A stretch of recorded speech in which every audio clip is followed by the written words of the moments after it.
রুটি রুজির সময়টা কখন ধাক্কাটা প্রথম আসলো ভাই? জীবিকার তাগিদ যতক্ষণ পর্যন্ত না আসছে তখন মনে হয়েছে যে সম্পূর্ণ রঙিন। বিয়েটা করতে হলো করতে হলো মানে কি? না, কি কাণ্ড ঘটাইছেন যে করতে হইল?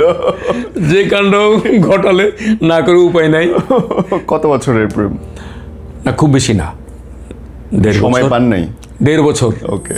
দেখেন জীবন কত অনিশ্চয়তায় এসে দাঁড়িয়েছে। ধরেন আমি আপনার এখান থেকে বের হলাম,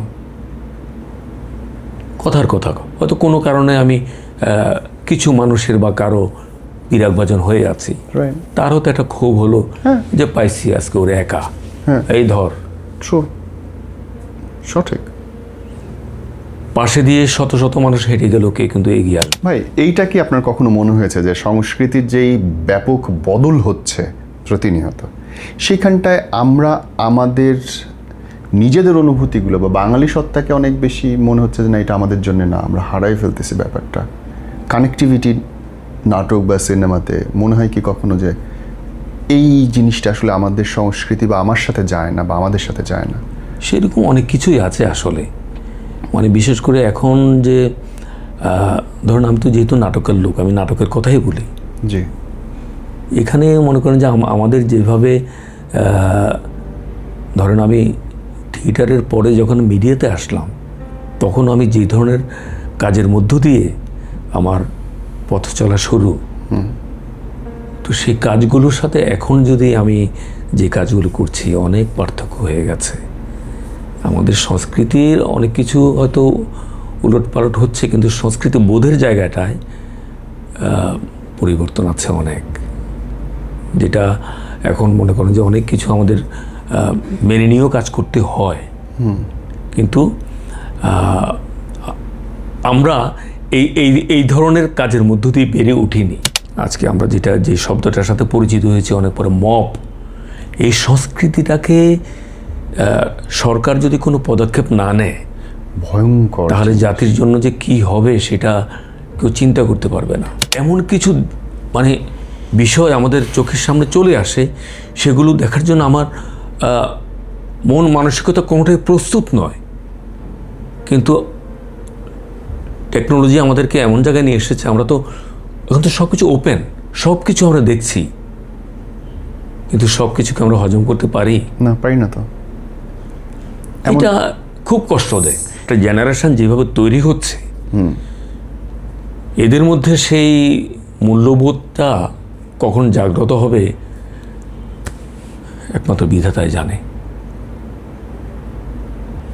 আমাদের সাংস্কৃতিক উপাদানের জন্য নাটক, সিনেমা, এগুলোর জন্য আমাদের মূল্যবোধ নষ্ট হচ্ছে না? মূল্যবোধ নষ্ট হয়ে গেছে বলে নাটক সিনেমাগুলো এরকম হচ্ছে?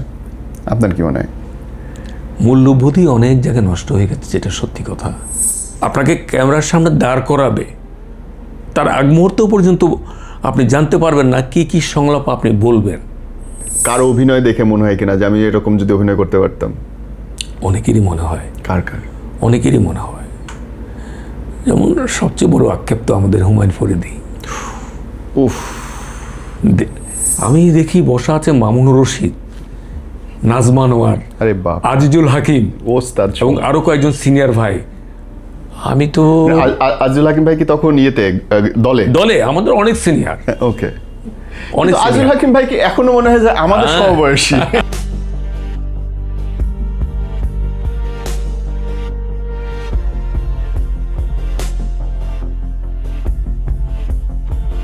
40 বছর একটা পেশায় সংস্কৃতি কর্মী। আবিদ আজাদকে কেমন করে বিশ্লেষণ করতে হয় আমি জানি না, কিন্তু আমি এটুকু জানি বিনয়ী, ভদ্র, গুণী এবং শিক্ষণীয় একজন মানুষ তিনি। ভাই থ্যাংক ইউ, আপনি আসছেন, আমি অনেক খুশি হয়েছি, একদম মন থেকে খুশি হয়েছি। Thank you. না, আমি অনেক খুশি যে তোমার সাথে অবশেষে আমার দেখা হলো। তুমি একজন বিখ্যাত মানুষ। ভাই 40 বছর হয়ে গেল। হ্যাঁ, মেঘে মেঘে অনেক বেলা। আসলে সময় যে কিভাবে চলে যায়, মানে এটা কি বলবো, আমি ভাবলেও মনে হয় 40 বছর। এই ভূত মাথায় কেমন আসছিল? এটা আসলে হয়েছে কি যে শৈশবে, তখন মনে হয় আমি ক্লাস 6 বা 7-এ পড়ি। জি। হ্যাঁ, আমাদের গ্রামে একটা নাটক হবে। তখন শীতকালে সিজনে আমাদের গ্রামাঞ্চলে তো নাটক হতো। তো সেখানে একজন শিশু শিল্পী দরকার ছিল। আচ্ছা, কত সাল সেটা? এটা প্লাস মাইনাস 80? এটির একটু আগে, ওকে ওকে, 79-80 এরকম হতে পারে। হ্যাঁ, জি। তারপরে ওটা করলাম, সবাই বললো যে হ্যাঁ ভালো করেছে। কিন্তু তারও পরে আমার আরেকটা যেটা সৌভাগ্য হয়েছিল সেটা হলো খেলাঘর একটা সংগঠন আছে না, সেখান থেকে, হ্যাঁ বিখ্যাত। তো সেখানে আমার এক বড় ভাই সেটার সাথে জড়িত ছিল। তো ওনারা আমাদের রবীন্দ্রনাথ ঠাকুরের ছুটি গল্পের ওই নাটিকাটা করবে। আচ্ছা, সেখানে তারা আমাকে ফটিক চরিত্রের জন্য আমাকে হিট ও ক্যারেক্টার। মাই গড, আমি মানে, এবং আমি জানি না ওইটাও নাকি বললো যে আমি ভালো করেছি। হ্যাঁ, এবং সবচেয়ে আমি হয় না মানুষ ইন্সপায়ার্ড হয় না কোনো না কোনো কারণে। তো আমি শুনলাম যে আরও একটি সংগঠন এই নাটকটি করবে, কিন্তু তাদের ফটিক চরিত্রের জন্য নাকি আমাকেই লাগবে। ফটিক পাওয়া যাচ্ছে না আপনি ছাড়া। হ্যাঁ, চাওয়া এই বিষয়টা আমার মানে মাথায় ছিল আর কি। তো যাই হোক, তারও অনেক পরে আমি যখন ঢাকায় আসি, এখানে অনার্সে যখন অ্যাডমিশন নেই, তখন একদিন পত্রিকা দেখলাম যে আরণ্যক নাট্যদল কিছু নাট্যকর্মী নেবে। কোথায় ভর্তি হয়েছিলেন? আমি জগন্নাথ কলেজে, যেটা এখন বর্তমানে University? জগন্নাথ ইউনিভার্সিটি, কোন জগন্নাথ subject? বিশ্ববিদ্যালয়, ম্যানেজমেন্ট। আরে বাপরে। তারপরে আমার এক ফ্রেন্ড আমাকে বললো যে এরকম নাটক করবা, নিচ্ছে লোক। তো আমি বললো যে হ্যাঁ, তাহলে তো ঠিকই আছে। কিন্তু তখনও পর্যন্ত এই যে গ্রুপ থিয়েটার, এটার সম্পর্কে আমার কোনো আইডিয়া নাই। ঠিক আছে, তো যথারীতি টিএসসিতে আসলাম। অ্যাপ্লিকেশনটা আমার ফ্রেন্ড লিখে দিয়েছিল, আমি লিখি নাই। এবং যেদিন ইন্টারভিউ সেদিন দিলাম। তা আমার তো এটা কোনো চাকরির ইন্টারভিউ না, আমার যা মনে হয়েছে ভুলভাল মধুসূদনের কবিতা আবৃত্তি করতে দিছে, আমি মনে করি যে নিজের মতো করে দেওয়া হয় আর কি। তো যাই হোক, কিন্তু আমি যেটা অবাক হয়েছি যে ততক্ষণ পর্যন্ত আমি অতটা ডিটেলস জানতাম না কারা কারা এই সংগঠনের সাথে আছে। ওকে, আমি দেখি বসা আছে মামুনুর রশিদ, নাজমা নোয়ার, আরে বাপ, আজিজুল হাকিম ওস্তাদ, এবং আরো কয়েকজন সিনিয়র ভাই। আমি তো আজিজুল হাকিম ভাই কি তখন ইয়েতে দলে আমাদের অনেক সিনিয়র, ওকে, অনেক আজিজুল হাকিম ভাই কি এখনো মনে হয় যে আমাদের সমবয়সী? সেটাই।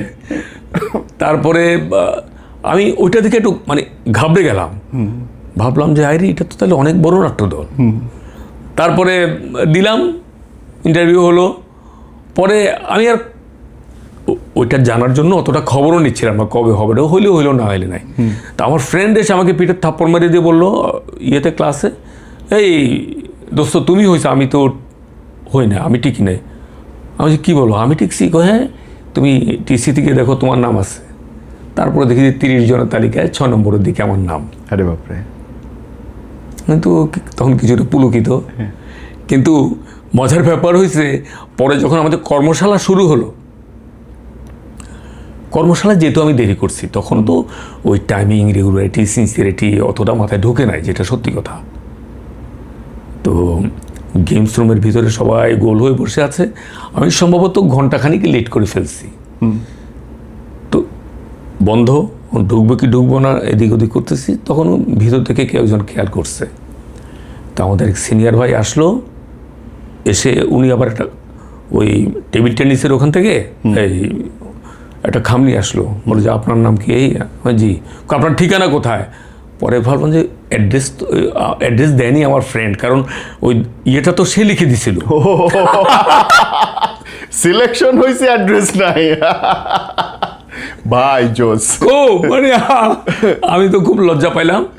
কিন্তু মজার বিষয় হলো এরপরে যে ভারী ভারী কথা বললো না, তো প্রথম দিন ভাবলাম যে আচ্ছা ঠিক আছে, কিন্তু তারপর বলে যে আপনারা ট্র্যাকস্যুট পরে আসবেন, এই আসবেন, সে আসবেন। যাই হোক, শুরু হলো আপনার এক্সারসাইজ, নানান ধরনের ব্যায়াম। মামুনুর রশিদ সাহেব তখন সেখানটায়? হ্যাঁ, মানে এই সেকশনটা দিচ্ছিল একজন, কিন্তু মানে বক্তব্যগুলো রাখা শুরু করলো আস্তে আস্তে মোহন ভাই।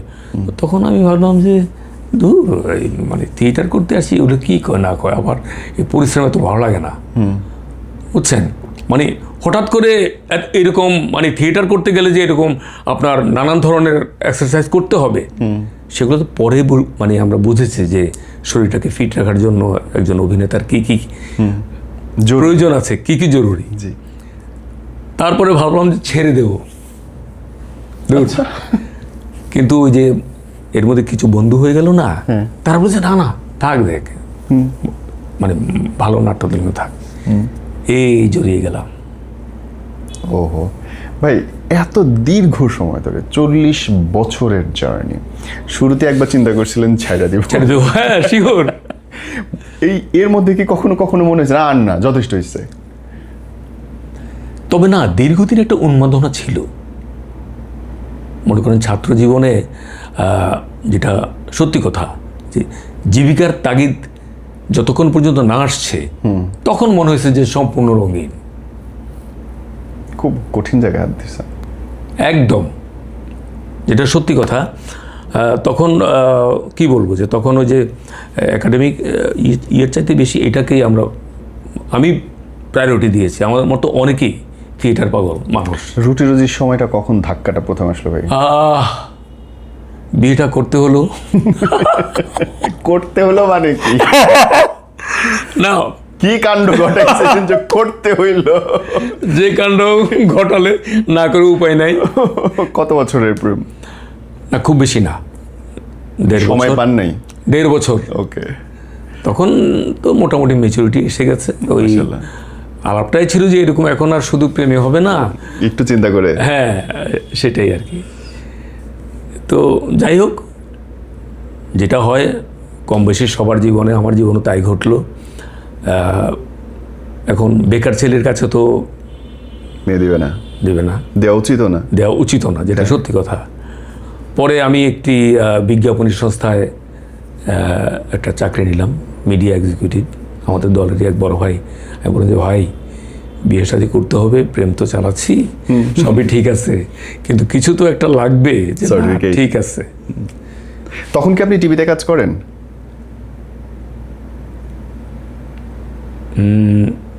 হ্যাঁ, তখন শুরু করছেন টিভিতে কাজ করা? হ্যাঁ, ততদিনে আমি পরিচিত মুখ হয়ে গেছি। ওকে, তাহলে তো আপনার এই ইনকাম তো তখন রেগুলার ইনকাম। কিন্তু তখনকার কাজের বিস্তৃতি তো অত বেশি ছিল না, তখন তো মূলত টেলিভিশন কেন্দ্রিক, শুধু বাংলাদেশ। হ্যাঁ, আমরা যখন শুরু করেছি তার কিছুদিন পরে আপনার প্যাকেজ অনুষ্ঠান শুরু হলো, প্যাকেজের আওতায়। আচ্ছা, তখন আমাদের কিছু কিছু কাজ শুরু হলো। কিন্তু এখন যে মানে কাজের যে ব্যাপকতা তখন তো ছিল না, তাই না? তো সেই কারণে তারপরে যা হয়, সংসার জীবনে তারপরেও মনে করেন যে থিয়েটার থেকে কিন্তু দূরে সরে যায়নি।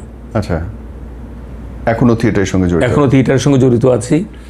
এবং হ্যাঁ, তবে বিগত বেশ কিছু বছর আগের মতন সেই ইনভলভমেন্টটা দলের সাথে নেই নিয়মিত। চাকরি ছেড়েছিলেন কবে? পরে চাকরি ছেড়ে দিয়ে পরবর্তীতে নিজেই ওই রকম একটা ব্যবসায় চলে গেলাম। জি। তারপরে ব্যবসায় নানান চড়াই উতরাই আমাদের এখানে যা হয়, কারণ আমরা তো আমাদের যে মন মানসিকতা দিয়ে পরবর্তীতে আমাদের জীবনাচরণ, যে জীবন চর্চা আমাদের, সেখানে আসলে আমি ব্যবসার জায়গাটায় সেভাবে আমি অ্যাডজাস্ট করতে পারছিলাম না। শিল্পীদের ব্যবসা করা অনেক মুশকিল, না মিথ্যে বলতে পারবে, না মানুষ করতে পারবে। এবং পরবর্তীতে আরও কিছু জায়গায় জড়িত হয়ে প্রতারিতও হয়েছি।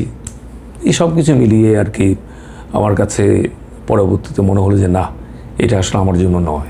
ভাই, এইটা কি আপনার কখনো মনে হয়েছে যে সংস্কৃতির যেই ব্যাপক বদল হচ্ছে প্রতিনিয়ত, সেখানটায় আমরা আমাদের নিজেদের অনুভূতিগুলো বা বাঙালি সত্তাকে অনেক বেশি মনে হচ্ছে যে না, এটা আমাদের জন্য না, আমরা হারাই ফেলতেছি ব্যাপারটা? কানেক্টিভিটি নাটক বা সিনেমাতে মনে হয় কি কখনো যে এই জিনিসটা আসলে আমাদের সংস্কৃতি বা আমার সাথে যায় না, বা আমাদের সাথে যায় না? সেরকম অনেক কিছুই আছে আসলে। মানে বিশেষ করে এখন যে ধরুন, আমি তো যেহেতু নাটকের লোক, আমি নাটকের কথাই বলি। জি। এখানে মনে করেন যে আমাদের যেভাবে ধরেন আমি থিয়েটারের পরে যখন মিডিয়াতে আসলাম, তখন আমি যে ধরনের কাজের মধ্য দিয়ে আমার পথ চলা শুরু, তো সেই কাজগুলোর সাথে এখন যদি আমি যে কাজগুলো করছি, অনেক পার্থক্য হয়ে গেছে। আমাদের সংস্কৃতির অনেক কিছু হয়তো উলটপালট হচ্ছে, কিন্তু সংস্কৃতি বোধের জায়গাটায় পরিবর্তন আছে অনেক, যেটা এখন মনে করেন যে অনেক কিছু আমাদের মেনে নিয়েও কাজ করতে হয়। কিন্তু আমরা এই এই এই ধরনের কাজের মধ্য দিয়ে বেড়ে উঠিনি। জিনিসটা কঠিন হয় না নেওয়া আপনার জন্য? সামটাইম। আপনার কি কখনো ভাই এটা মনে হয় যে ধরেন মানুষ যেটা খাচ্ছে সঠিক চলতি ভাষায় বা যেটা ভিউ হচ্ছে সেটা খাচ্ছে, এবং মানুষ যেটা দেখতে চাচ্ছে সেইখানটায় নীতিবোধ, বিবেক নাকি পেশা মিলান কেমনে, কোনটা উচিত?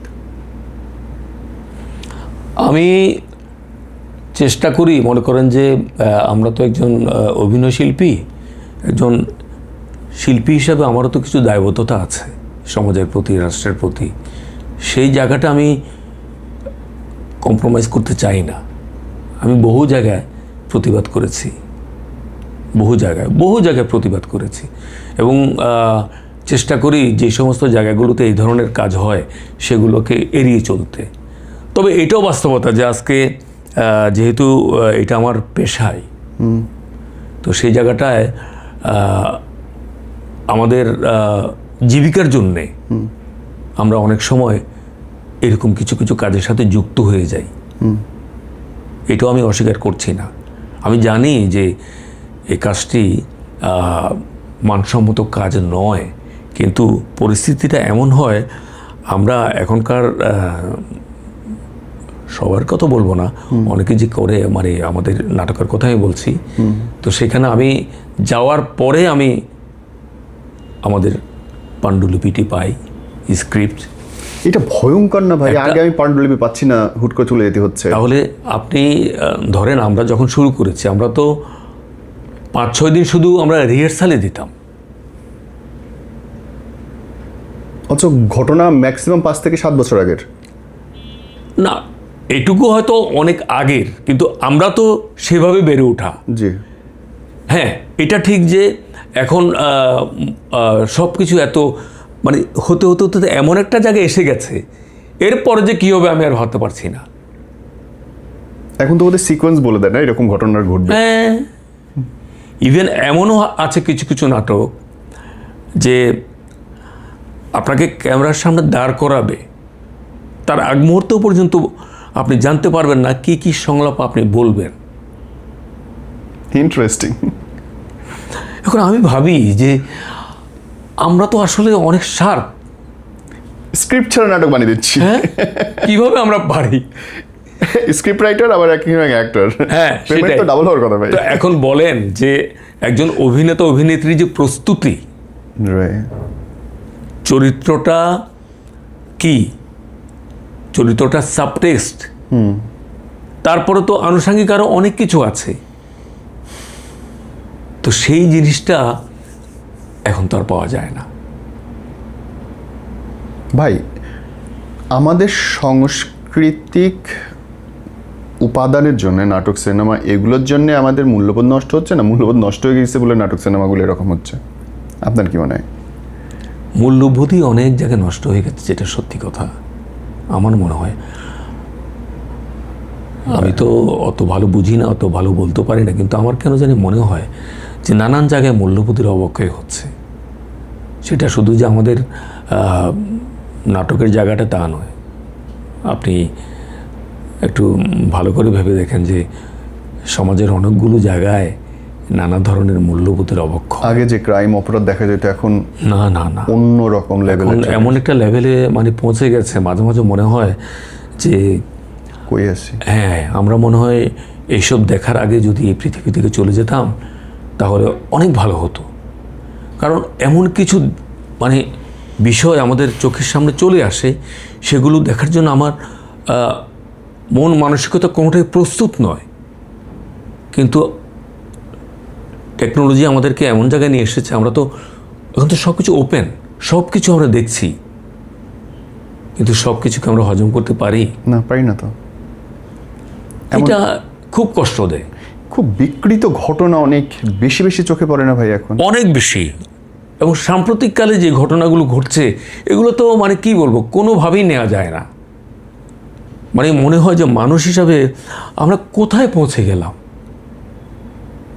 কি এমন ঘটলো বলেন তো? শ্রদ্ধা, সম্মান, সেই বিষয়গুলো এত তাড়াতাড়ি চলে গেল। লাস্ট 10 বছর কি এমন ঘটলো ভাই? আপনার কি মনে হয় যে এত বদলে গেলাম কেন আমরা? এটা কি প্রযুক্তির বিপ্লব আপনি বলবেন, না বিশ্বায়নের প্রভাব? কারণ আমার কাছে লাগে যে এমন সব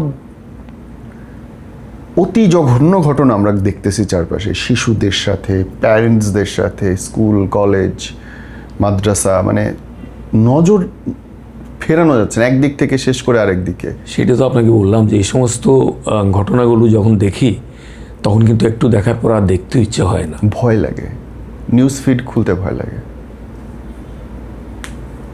এই বদল কি সম্ভব ভাই? আমি তো আশাবাদী মানুষ, আশা করি, কিন্তু আমার মনে হয় যে আমি জানি না এই কথাটা বলা আমার ঠিক হবে কিনা, একটা জেনারেশন যেভাবে তৈরি হচ্ছে এদের মধ্যে সেই মূল্যবোধটা কখন জাগ্রত হবে একমাত্র বিধাতাই জানে। এরাই বোধহয় সেই জেনারেশন যারা শিক্ষকরে মেরে আনন্দ পায়। এখন দেখেন, আমরা যে পারিবারিক শিক্ষা নিয়ে বেড়ে উঠেছি, এখন কি পরিবারগুলো সেই শিক্ষাটা দিতে পারছে না প্রপারলি, নাকি? এটাও কিন্তু ভাবায়। তার মানে প্যারেন্টস হিসেবে আমরা খারাপ, মুরব্বী হিসেবে আমরা খারাপ? হ্যাঁ, অনেক প্যারেন্টসই কিন্তু, অনেক প্যারেন্টস আছে যারা শাসনটা হয়তো সেভাবে করে না, বা একটা সময় হয়তো ওনারাও হাল ছেড়ে দেয়।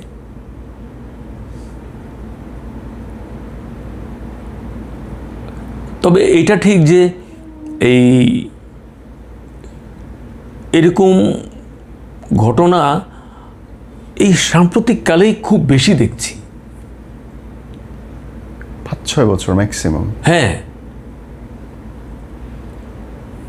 তবে আমি জানি না আমাদের সরকার এইসব বিষয়গুলো ভাবে কি না, যে আজকে আমরা যে শব্দটার সাথে পরিচিত হয়েছে অনেক পরে, মব, এই সংস্কৃতিটাকে সরকার যদি কোনো পদক্ষেপ না নেয় ভয়ঙ্কর, তাহলে জাতির জন্য যে কি হবে সেটা কেউ চিন্তা করতে পারবে না। 20 জন মানুষ যদি চায় বাংলাদেশের যে কোনো জায়গায় যে কোনো কিছু করা সম্ভব। That's it. 20 জন মানুষ একসাথে থাকবে, সব সম্ভব। কাউরে মেরে ফেললেও কিচ্ছু হবে না। দেখেন জীবন কত অনিশ্চয়তায় এসে দাঁড়িয়েছে। ধরেন আমি আপনার এখান থেকে বের হলাম, কথার কথা হয়তো কোনো কারণে আমি কিছু মানুষের বা কারো বিরাগভাজন হয়ে আছি, তার হয়তো একটা ক্ষোভ হলো যে পাইছি আজকে ওরে একা, এই ধর। ট্রু, সঠিক। পাশে দিয়ে শত শত মানুষ হেঁটে গেল, কে কিন্তু এগিয়ে আসবে না। সবাই ভিডিও করবে দূর থেকে। হ্যাঁ, ও ভিডিও করে ভাইরাল করে দিবে। আমরা এই জায়গাটায় আছি। আমি দেখছিলাম পদ্মা নদীতে বাস ডুবে গেল, সবাই ভিডিও করতেছে, কেউ একটা মানুষ লাভ দেয় নাই। একদম, একটা মানুষ লাভ দেয় নাই ভাই। তো ও ডুবে গেলে, আমি ডুবে গেলে অন্য মানুষ কেন লাভ দিবে? মানবিকতা কোথায় হারিয়ে গেল, তাই না? অথচ আমার আপনার কিন্তু এরকম অনেক বন্ধু আছে যারা আমাদের জন্য জীবন দিতে পারে। হ্যাঁ, এবং আমরা যাদের জন্য জীবন দিতে পারি। আছে, সৌভাগ্য হয়েছে এরকম কিছু বন্ধু পাওয়ার, সত্যি কথা। আপনার কোথাও কি ভাই মনে হয় যে জীবনের অমুক শিক্ষাটা আমার জীবন বদলায় দিছে, এরকম কিছু আপনার মস্তিষ্কে আছে, স্মৃতিতে আছে, যে এরকম ঘটনার পর থেকে আমি নতুন করে ভাবতে শিখছি? যদি আমাদের সঙ্গে কিছু শেয়ার করেন, কোন ইনসিডেন্ট, অ্যাক্সিডেন্ট, চিন্তা, ফিলসফি। না, আমার এরকম ঘটনার চাইতে সবচেয়ে বড় কথা আমি যেটা বলবো যে আলহামদুলিল্লাহ আমি একটা এত চমৎকার পারিবারিক পরিমণ্ডলে বড় হয়েছি। আমার বাবা মা যে শিক্ষা দিয়েছে এটা আমার জন্য অনেক বড় পাওয়া। পরবর্তীতে আমি যখন নাট্যদলে যোগ দিই, সেখানে যখন মামুনুর রশিদের মতন এরকম একজন প্রজ্ঞাবান মানুষের সান্নিধ্যে আসি, ওনার অনেক কথা মানে একজন মানুষ হিসাবে নিজেকে সমৃদ্ধ করার জন্য যে কথাগুলো হয়তো আমি এখন আপনাকে বুঝিয়ে বলতে পারবো না, ওনার কাছ থেকে দিনের পর দিন শুনেছি, সেগুলো আমাকে অনেক পরিবর্তন করে দিয়েছে। সার্কেল কি মানুষের জীবনে প্রভাব রাখে? তাই আমি অবশ্যই তা বলবো। আমরা যে পরিমণ্ডলে দীর্ঘদিন কাজ করেছি, জি, সেখানে আমাকে প্রথম শিক্ষাটাই আমার কাছে মনে হচ্ছে যে আমি অভিনয় কেমন করব ভালো মন্দ তার চাইতে বড় কথা ভালো মানুষ, আমি একজন মানবিক মানুষ হব। এই যে বিষয়টা, এই বোধটা যখন আমার ভিতরে আসছে, তখন আমি চাইলেও কিন্তু সেরকম এক্সট্রিম লেভেলের কোনো খারাপ কিছু করতে পারবো না। না, বা কোনো মানুষকে, যেমন আমার যেটা শিক্ষা, আমি কোনো মানুষকে হুট করে খারাপ বলতে আমার ইচ্ছে করে না। আমি আগে নিজেকে অ্যাসিস্ট করি। আমি ওনার জায়গায় আমি হলে কি করতাম, এই জিনিসটা আমার মধ্যে কাজ করে প্রচণ্ডভাবে। এটা আমার একটা অনেক বড় শিক্ষা মাহমুদের কাছ থেকে। যাকে আমি বিচার করব তার জায়গায় আমি থাকলে কি করতাম? ইয়েস। আরে বাপরে, তাহলে তো সম্ভবই না কাউকে জাজ করা, কারণ আমি জানি না সে কোন পরিস্থিতিতে আছে, কেন করছে। অবশ্যই। বিরাট ফাঁদ কিন্তু এটা একটা। ভাই ভাই এরকম কোনো ঘটনা আপনার জীবনে কি আছে যেটা নিয়ে আপনার মনে হয় ইস যদি এরকম না হইতো, এরকম না করতাম? কোনো অনুশোচনা, কোনো কষ্ট? না, একটা জিনিস হয়, সেটা হলো, সত্যি কথা বলি, আমি যদি আর একটু মেধাবী হতাম। না না না না, যেটা সত্যি কথা। না না, শুনেন, মানুষ তো তার নিজের সম্পর্কে নিজেই ভালো জানে, তাই না? আচ্ছা, আমি একটা ভালো সংগঠনে কাজ করেছি, অভিনয় করি, দর্শক পরিচিতি পেয়েছি, এগুলো সবই ঠিক আছে, কিন্তু আমি তো বুঝি, ঠিক আছে, আই নো মাই হাইট।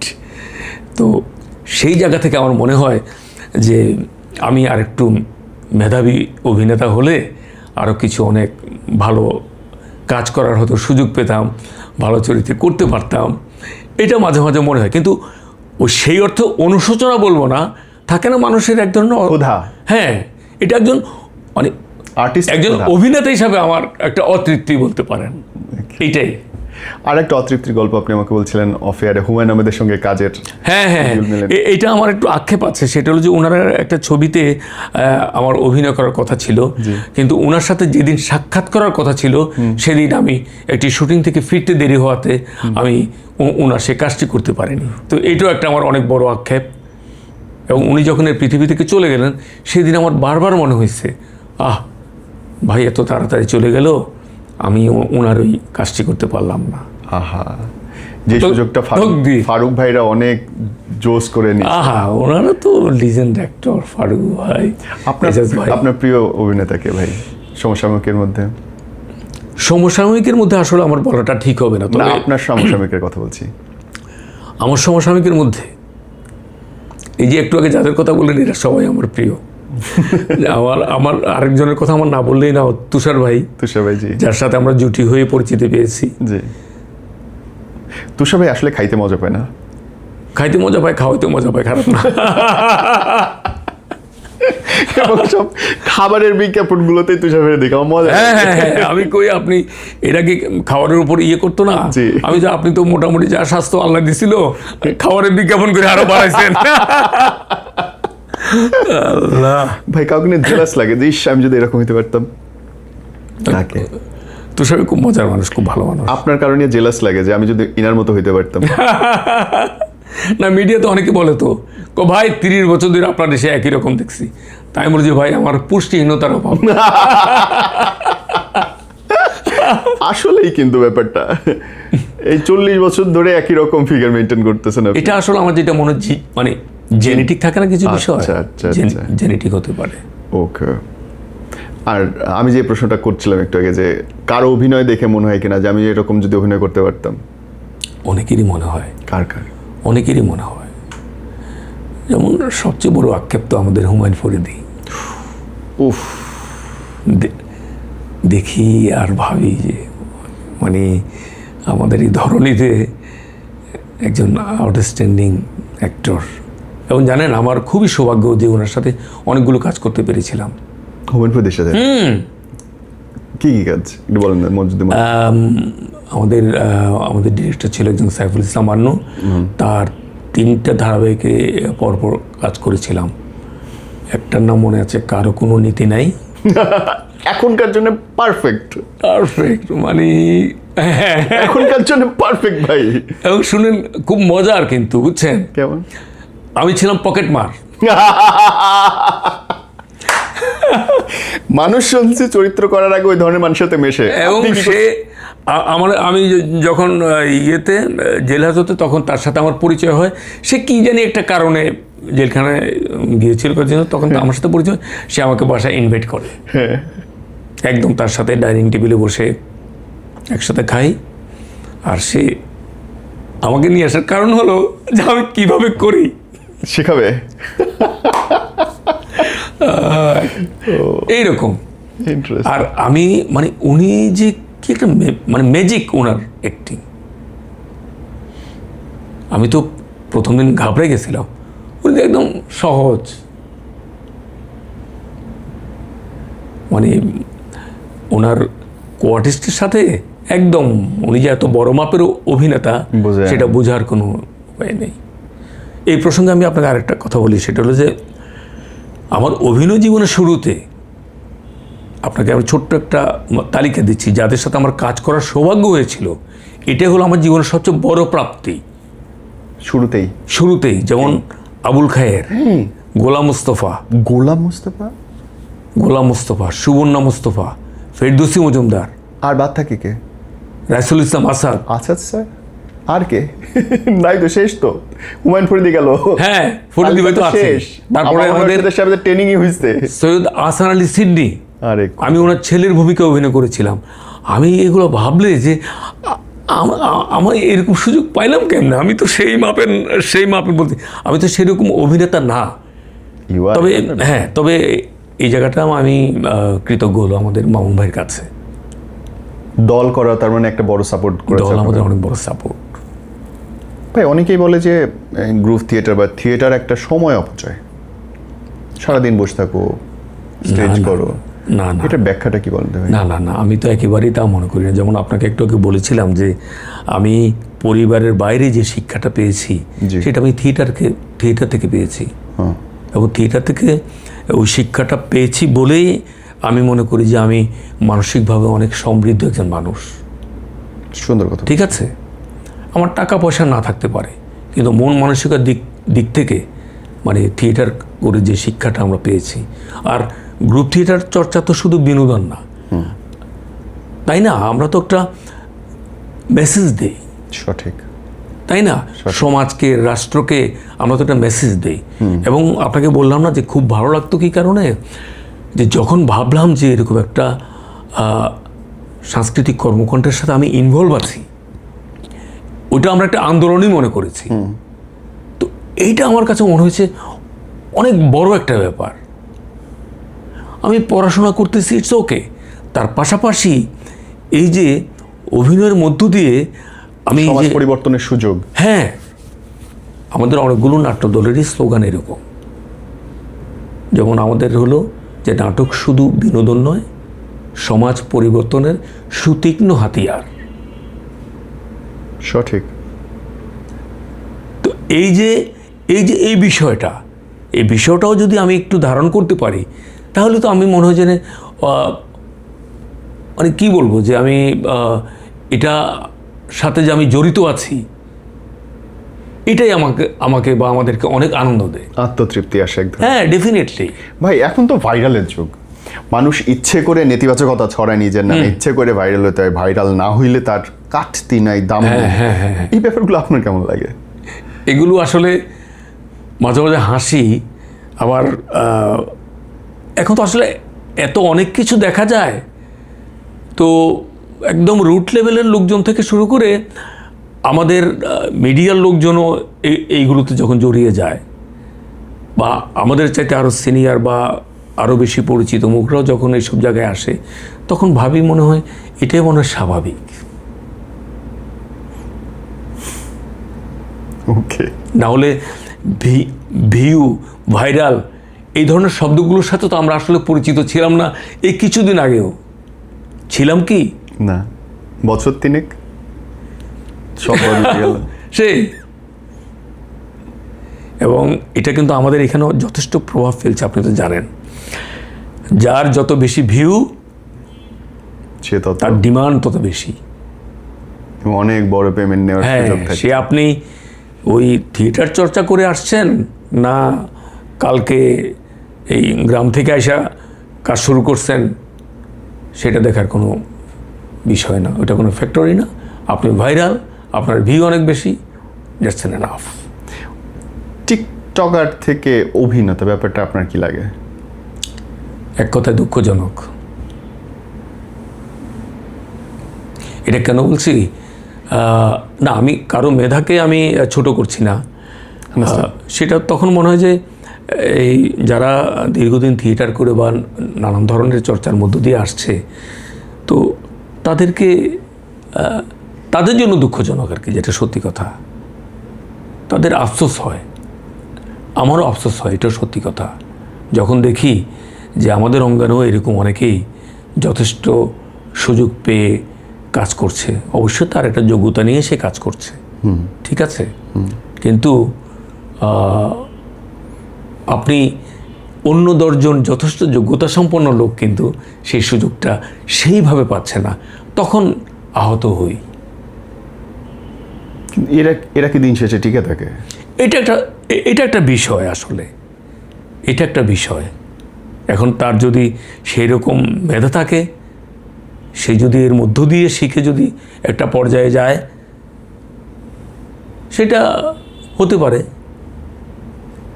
খুব বাজে একটা প্রশ্ন করতে চাই ভাই। সংস্কৃতি অঙ্গনের বেশ কিছু বাজে ঘটনা কয়েক বছর ধরে অনেক আলোচিত। আমাদের পরিচিত মানুষদের ব্যক্তি জীবনের ঘটনাগুলো খুব প্রভাব রাখে। এখানে কি শিল্পীদের দায়বদ্ধতার কোনো কমতি আছে মনে হয় ভাই? আমারও তো মনে হয়, কেন জানেন, কারণ এই শিল্পীরা যারা সাধারণ মানুষের ভাবে তাদের গ্রহণযোগ্যতাটা তো অন্যরকম, তো যখন তারা এই ধরনের ঘটনাগুলো তাদের ব্যক্তি জীবনে, পারিবারিক জীবনে দেখে, তখন তাদের মনে তো এক ধরনের বিরূপ ধারণা ওই শিল্পীদের সম্পর্কে আসে, এবং তারা এটা অলরেডি আমরা এই ধরনের বহু ঘটনায় আমাদের দর্শকদের মনে একটা অন্যরকম প্রভাব বিস্তার করেছে, এখনও করে যাচ্ছে। এটা খুবই স্বাভাবিক। আপনি যখন দেখবেন যে আপনার একজন প্রিয় শিল্পী এই ধরনের ঘটনাগুলোর সাথে জড়িত আছে, তখন তো আপনি মানসিকভাবে আশাহত হবেন, তাই না? তো কেন আমরা এত বেশি করছি দেখতে? তো হ্যাঁ, এখন সেই জায়গাটাও যেটা বললাম যে একজন শিল্পীরও তো একটা দায়িত্বের জায়গা আছে, তাই না? কেন পিছলায় ভাই?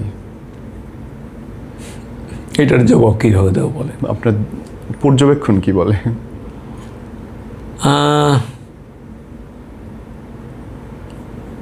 পর্যবেক্ষণ আসলে কি বলবো, এগুলো তো আসলে মূলত ব্যক্তির উপরে নির্ভর করে।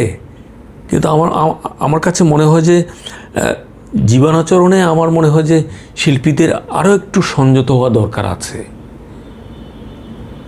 এবং একটু আড়ালেরও দরকার আছে। আড়ালটা একটু ব্যাখ্যা করেন। আড়ালটা কীরকম? আপনি এমন কিছু করবেন না যেটা আপনার যারা দর্শক, বা শুধু ওই কথা চিন্তা করে নয়, আমি ওভারঅল যদি বলি, সমাজে সবার কাছে আপনি কেন হেয় প্রতিপন্ন হবেন, বা এরকম কাজ আপনি কেনই বা করবেন? সঠিক, তাই না? সঠিক।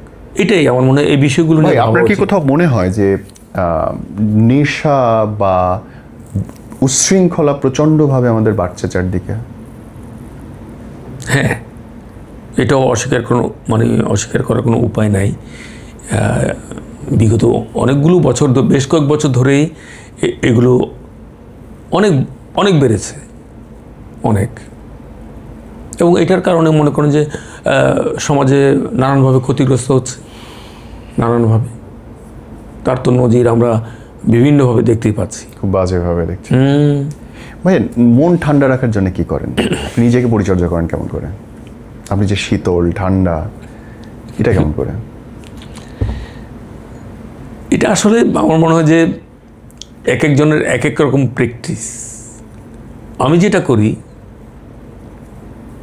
কোনো সুন্দর মুহূর্তের কথা ভাবার চেষ্টা করি, বা যেই কারণে আমার মনটা খারাপ, সেটা আসলে কতটুকু আমার খারাপ লাগছে কি, সেটাকে গুরুত্ব না দেওয়ার চেষ্টা করি আর কি। একটু মাইন্ড ডাইভার্ট করার চেষ্টা করি, কোনো ভালো বইয়ের কোনো কিছু কথা মনে করার চেষ্টা করি, এরকম করে আর কি। এটা আমার নিজেরই এক ধরনের প্র্যাকটিস, সোজা কথা। মানে মন খারাপ হইলে খুব ভালো ভালো স্মৃতিগুলো মনে করে। হ্যাঁ। ওকে, প্রবলেমে পড়লে উঠে আসেন কি কেমন করে, কোনো মানসিক দ্বন্দ্ব বা ডিপ্রেশন? চেষ্টা করি শেয়ার করে বিষয়টা একটু হালকা করার জন্য। সুন্দর কথা বলছেন। বুকের ভেতরে জমে থাকলে তো পাহাড় হয়ে যায়।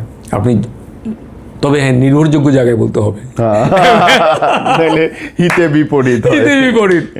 কারণ আমাদের স্বভাব তো তাই। জি, আপনি একটা জায়গায় দুর্বলতা প্রকাশ করবেন, আপনারটা পেয়ে বসবে। একদম একদম। তো সুতরাং আমাদের মনে হয় এরকম কিছু আমাদের বন্ধু থাকা প্রয়োজন, কিছু আত্মীয় স্বজনও থাকা প্রয়োজন, যেখানে গেলে আপনার এই একটা জায়গা থাকে যেখানে আপনি বিষয়গুলো, হ্যাঁ, কথা বলার একটা জায়গা থাকা দরকার প্রত্যেকেরই। ভাই, একটা বললেন হুমায়ুন আহমেদ স্যারের কথা, একজন নারী চরিত্রের মধ্যে এরকম কেউ আছে যাকে পর্দায় বা কাজ করতে গিয়ে খুব মুগ্ধতা কাজ করছিল? একটু দুষ্টু প্রশ্ন, সরি। না না, আমি এই প্রসঙ্গে একটা কথা বলি, যেমন মুগ্ধতা কাজ করেছিল অন্যভাবে। জি, সেটা হলো আমাদের দলে একজন অভিনেত্রী ছিলেন, খুবই গুণী একজন অভিনয় শিল্পী, নাজমা আনোয়ার। নাজবানো, জি। হ্যাঁ, ওনাকে আমি কাছ থেকে দেখেছি। তো উনি মঞ্চে যেরকম চমৎকার অভিনয় করতেন দাপটের সাথে, ঠিক প্যারালালি ওনাকে আমি ছোট পর্দায়ও দেখেছি, বড় পর্দায়ও দেখেছি কিছু। ওনার অভিনয় আমাকে মুগ্ধ করে। তিনটা তো তিন রকম, মঞ্চ একরকম, সিনেমা একরকম, টেলিভিশন একরকম। ওনাকে আমি সিনেমার কথাটা বলবো না, ওনাকে আমি শঙ্করনীল কারাগারেও দেখেছি। সেদিন কিছুদিন আগে ওনার একটা দেখলাম, ওনার হাজব্যান্ড ছিল মমতাজউদ্দিন আহমেদ, নাট্যকার। জি জি জি। তো সেখানে উনি খুব, মমতাজউদ্দিন আহমেদ স্বামী হলো খুব নিরীহ, আর উনি হলো অ্যারোগ্যান্ট। উনি একবারও শাউট না করে, উচ্চস্বরে না, না, হ্যাঁ, এমন একটা লেভেলে উনি ওনার অ্যাঙ্গারটা শো করেছেন। মানে এখন ওইরকম গুণী শিল্পী না হলে এই লেভেলের অভিনয়টুকু করা যায় না। এখন চিৎকার না করলে তো রাগই প্রকাশ করতে পারে না কেউ।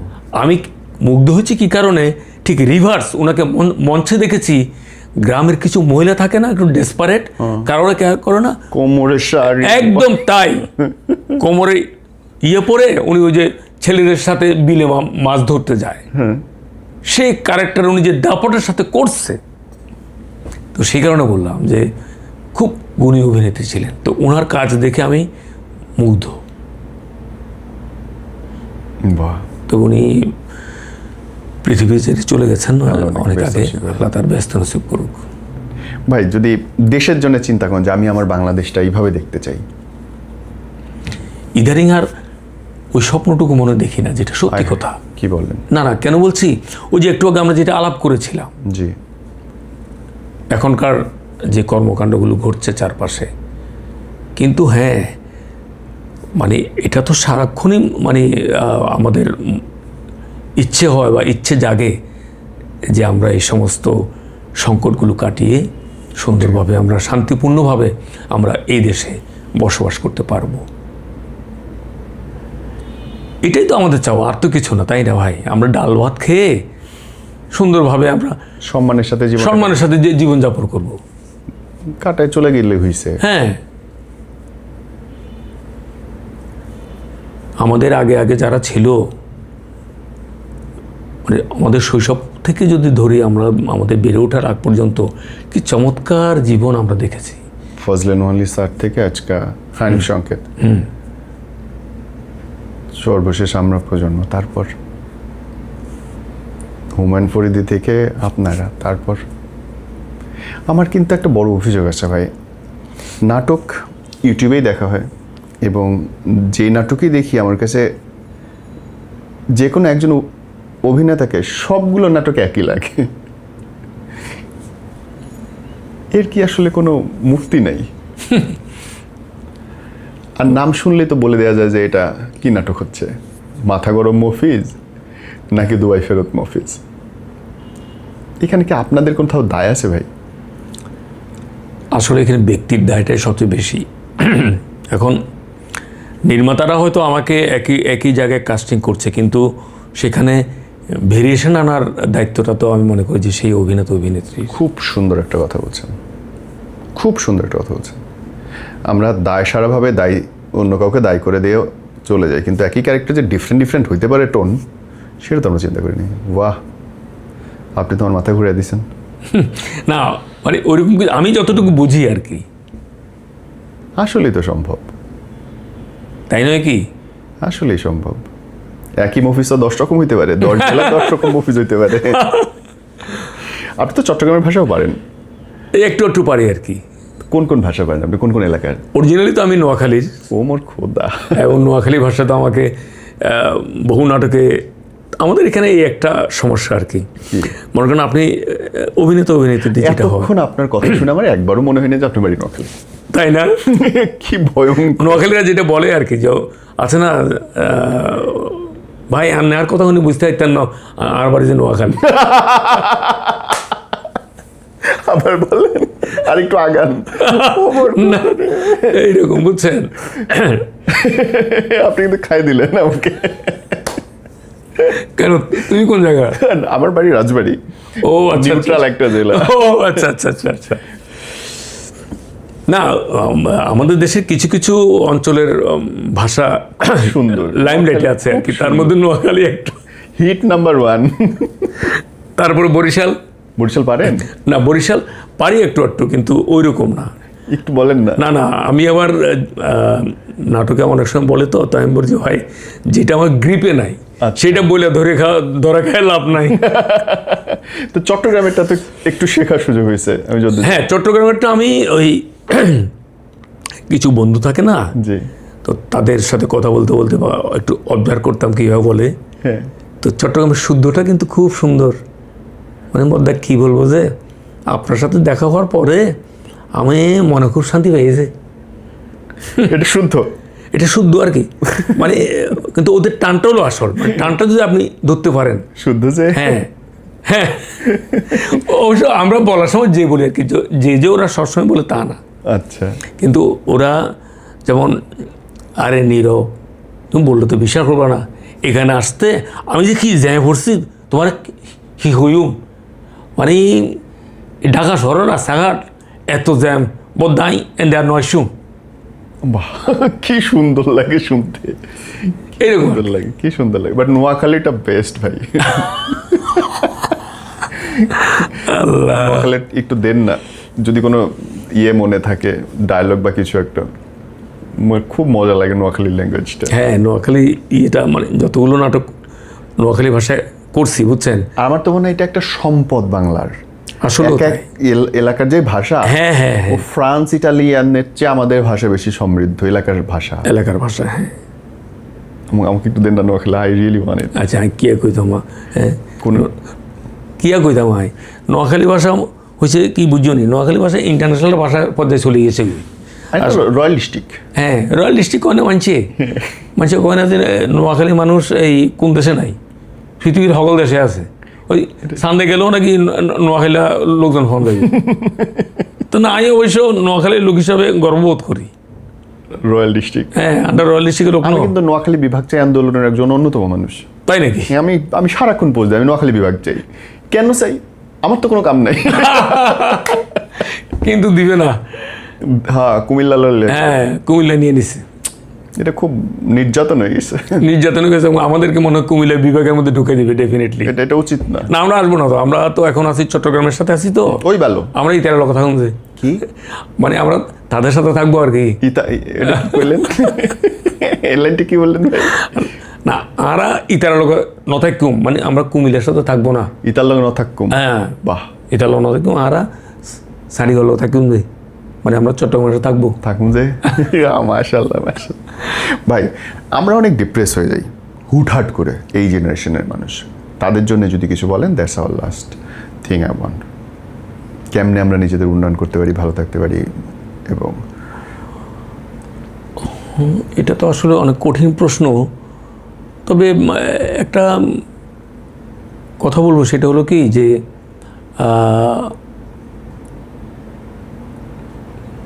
প্রতিটা মানুষ তো পড়ালেখা করে চাকরি করতে চায়, তার হ্যাঁ জীবন কীভাবে সেই স্বপ্ন দেখে আস্তে আস্তে বড় হয়। তো সেই জায়গাটায় আমার মনে হয় যে আমাদের এই জেনারেশান তাদের ভাবনাটার একটা পরিবর্তন করা দরকার। এখন এই যে আমাদের এই সময়ের যে জেনারেশান নানান ধরনের অপকর্মের মধ্যে দিয়ে যাচ্ছে, সবাই তো আর যাচ্ছে না, ঠিক আছে, কিন্তু আমরা যেটা চাই যে একটা ভালো জেনারেশান তৈরি হোক আস্তে আস্তে, একটা শিক্ষিত মেধাবী ভালো মন মানসিকতার জেনারেশান তৈরি হোক। একজন সাধারণ মানুষ হিসাবে আমার এটাই প্রত্যাশা। আর আমরা আমাদের জন্য যদি কোনো পরামর্শ বা সৎ উপদেশ থাকে? কাদের জন্য? আমাদের জন্য, আপনাদের পরবর্তী প্রজন্মের জন্য। এটাই আমরা মানে সমাজের জন্য এমন কিছু যাতে আমরা না করি এটা সমাজের ক্ষতি হয়, শুধু সমাজ না দেশেরও ক্ষতি হয়, এমন কিছু আমরা না করি। এবং আমাদের মন মানসিকতা যেন সেইভাবে তৈরি হয়, আমাদের মূল্যবোধটা যাতে ঠিক থাকে, পারস্পরিক শ্রদ্ধা সম্মান, এই বিষয়গুলো কিন্তু এই জেনারেশনকে মাথায় রাখতে হবে যে আজকে তোমরা যদি এই বিষয়গুলোকে গুরুত্ব না দাও তাহলে ইন ফিউচারে তোমরাও ঠিক এই ধরনের প্রবলেম সাফার করবা, বিষয়টা তোমাদের মাথায় রাখতে হবে। বাহ, খুব সুন্দর। প্রতিটা ক্রিয়ারই সমান প্রতিক্রিয়া আছে। আচ্ছা, থ্যাংক ইউ ভাই, আল্লাহ ব্লেস ইউ। দোয়া করি আল্লাহ আপনাকে সুস্থ রাখুন। তোমাকে অনেক ধন্যবাদ নীরব। আর কোথাও ভুলিলে মাফ করে দিন। Thank you. ওকে, ভালো থেকো, আল্লাহ হাফেজ।